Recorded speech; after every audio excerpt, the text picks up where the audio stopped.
Hello guys, it's Daniel here. Sorry for being absent from making videos again, but you gotta admit, that big anniversary special was definitely the biggest video I made. Even if the editing in that video was pretty much terrible for the most part. But regardless, I will be getting more reviews done soon, but I think I should be getting back to my thoughts on the recent episodes of The Walking Dead. Yes, I missed out on talking about 11B's episodes, like the second third of season 11's episodes. I just thought that doing that was taking over my time reviewing stuff, but since the new episodes have just arrived for the final part of this final season, yes, it's on AMC and AMC Plus now, you can get them early and start your free trials to finally get to the end of The Walking Dead. So let's do a little thoughts on the past events in 11B of The Walking Dead Season 11. Are you ready? Okay, let's talk about my thoughts then. So basically after episode 8, the Reapers are still out and about. Leia is now the leader of the Reapers and is now trying to hunt Daryl, Maggie, Negan and Elijah down, as well as Gabriel, and they have like a little fight.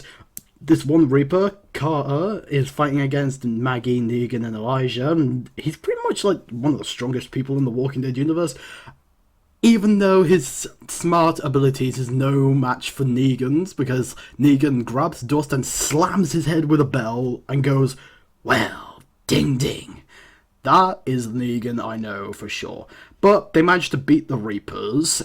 They show mercy after showing that they're outnumbers, and Leia's like, okay, I'll surrender. I'll leave you guys in peace. You save your family, Daryl. I save mine. We may not be in love with each other anymore, but we can finally have some peace.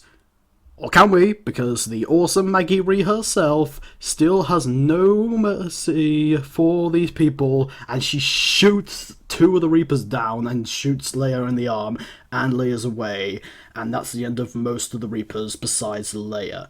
So yeah, the Reapers are defeated finally. And this episode was a pretty cool episode. Seeing the final battle, it's nice seeing Negan helping out Maggie. Nice seeing that little fight between Daryl and that one Reaper. Plus, it does lead to a very emotional death, because we see that Alden, who was left behind at the church, turns out did die, so that was kind of a shame, as he did have a good development for his character ever since he was a rebellious savior back in season 8, and now to see him like this is pretty sad. And Lauren Cohen's reaction to this scene is amazing. So, Alden's dead. Negan, thinking that Maggie might break his deal of not killing him because of breaking the deal with Leia and killing all of the Reapers, he decides to just go on his own way, leave the group, and sets out on his own little adventures. What will happen in Negan's adventures out on the outside world? Find out next time, which is 4 episodes later. So yeah, Negan's been kind of gone for these past few episodes.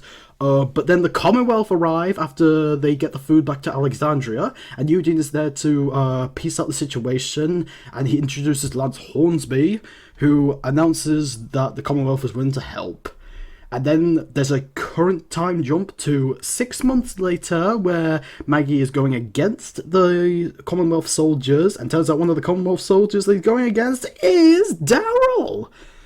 So, what has happened? Well, that's where the next episode goes into this, before the 6-month time jump. We find out that the people of Alexandria and the kingdom go to the Commonwealth, and they seem to have a pretty nice life there. We finally meet the leader of the Commonwealth herself, Governor Pamela Milton.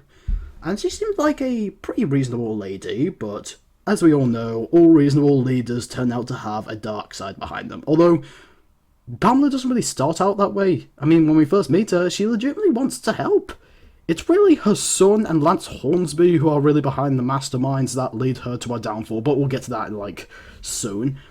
But this episode was a bit slow. I mean, it just kind of dealt with, people reacting to the Commonwealth situation, but not much happens in the episode, and it kind of slows it down a little bit. But we do get that one soldier who was in the 20th episode of season 10 that Princess was fighting against, that little soldier, and now he's been banished from his post as a soldier, now is going to start a revolution on the Commonwealth. But Daryl catches him in the destruction. Then we get to the big twist that isn't really a twist at all. Everyone saw it coming, but apparently it's meant to be like a big reveal, and we all knew this back when we first met her, that the Stephanie that Eugene was having so many cool feelings of is a spy. Not the real Stephanie, it's just a woman named Shira that Lance Hornsby sent as a spy to gather more information about the communities from Eugene, and turns out that the real Stephanie that he was talking to on the radio in season 10 is Pamela Milton's assistant, Max. Turns out that she was talking on the radio to Eugene and was having a good time until her brother, aka the soldier himself, Mercer, found out and tried to cover it up so that she doesn't get in trouble. Then, after revealing this, these two start having good chemistry. They end up talking about science and try to find out some more about the Commonwealth, their actual intentions are, while Carol is having some concern about Ezekiel, because Ezekiel has his cancer, and he's right at the bottom of the list, like probably in last place to get a cancer treatment, so she works for Lance Hornsby in order to get his position up and gets him close to his cancer cure. Then we have Maggie's meeting with Pamela Milton, and she has her reaction to the Commonwealth situation, but she's declining to take part in the Commonwealth, much to the disagreement of some of the Hilltop people, including her right-hand gal, Diane, who was a soldier in the Kingdom. So she goes off to the Commonwealth, and then we get to the second half of this part of the season, where things get a little bit more interesting. Aaron and Gabriel are going with this one soldier to a big apartment building store where this group of people called the Riverbend are hiding, and they meet their leader, who's a bit of a psychopath, but they take him out. But turns out that this soldier is really planning to kill them all, as told by Lance Hornsby, just to like get a little after releasing some rage for not every community joining his community. So he sends them off to kill them. But turns out that one of the people that's at the Riverbend is Negan. Yeah, we haven't seen him in a while, have we? Turns out that he's out in the Riverbend group and has met a woman named Annie, who seems to be an interesting character, and he goes off to save the Riverbend people, but is now trapped in that apartment building with them and Gabriel, while Aaron goes off to warn Maggie, and they go into the building getting ready to save all those people, and they are surprised to find out that their old savior enemy turned hero Negan is there, and what I find very lucky for this guy, this is kind of becoming less of a thought and more of just a recap, but I guess I can blame the man of recaps for the inspiration to make some recaps of The Walking Dead. His channel's right here, go see him, he's a pretty cool guy. But what I found very lucky, and I'm really, really happy, is that it turns out that the woman, Annie, is now Negan's wife! Yeah! Only a few months and he's already got himself a wife, and even better, he's going to be a dad because Annie is pregnant with Negan's baby. Wow. Negan definitely has a way with ladies, doesn't he? Well, I guess that's just a meme, but, memes don't count in this world. But anyway, turns out that Maggie's son, Herschel Jr., named after her father, is snuck into a truck that the Commonwealth soldiers are driving to the Riverbend and is now at the Riverbend, but Negan has to save him. It's Uncle Negan to the rescue. So now Maggie and Annie are talking, which I actually do like. I like that Annie is a new person and understands what Negan's done, but still cares for him and loves him nonetheless and tries to convince Maggie that he's changed. Also, we actually thought that Herschel wasn't going to find out about Negan's past that quick, but turns out that he's smarter than we thought he was going to be, because he pulls a gun on Negan and is now outraged to find out that Negan, who is standing right in front of Herschel, killed his father Glenn. Rest in peace, Glenn Rhee, you're a fantastic guy, you saved Rick at the beginning and I'm really proud of you for that. But anyway, so Negan does feel bad for it, but lets him know that these people are going to get caught by the Commonwealth if he pulls the trigger.